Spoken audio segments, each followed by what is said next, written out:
Hello ناظرین، السلام علیکم دوستو۔ ہم سب نماز پڑھنے سے پہلے وضو کرتے ہیں اور وضو سے پہلے بسم اللہ الرحمن الرحیم پڑھتے ہیں۔ تو دوستو، اس ویڈیو کے اندر ہم آپ کو بتانے والے ہیں کہ وضو سے پہلے بسم اللہ پڑھنے کی فضیلت کیا ہے۔ دوستو، ہمیشہ جب بھی وضو کریں تو بسم اللہ ضرور پڑھیں۔ دوستو، جانتے ہیں وضو سے پہلے بسم اللہ الرحمن الرحیم پڑھنے کی فضیلت۔ دوستو، اس ویڈیو کو لائک کر دو اور اس ویڈیو کو دل کھول کر شیئر کرو اور کسی بھی دو جنوں کو ضرور شیئر کرو۔ آئیے جانتے ہیں۔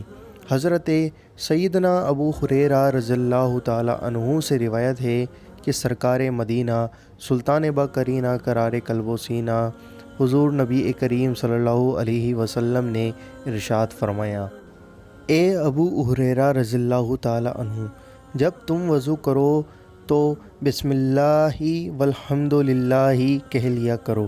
جب تک تمہارا وضو باقی رہے گا اس وقت تک تمہارے فرشتے یعنی کرامن کاتبین تمہارے لیے نیکیاں لکھتے رہیں گے۔ دوستو، کمنٹ میں لکھ دیجیے سبحان اللہ۔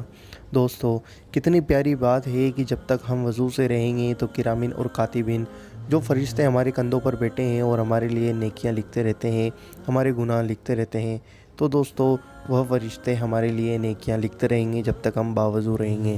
دوستو، امید کرتا ہوں ویڈیو پسند آئی ہوگی۔ ویڈیو پسند آئی ہے تو ویڈیو کو لائک کریے، شیئر کریے اور ہمارے اس چینل کو ضرور سبسکرائب کریے۔ ہم آپ سے ملتے ہیں اگلی ویڈیو کے اندر انشاءاللہ عز و جل۔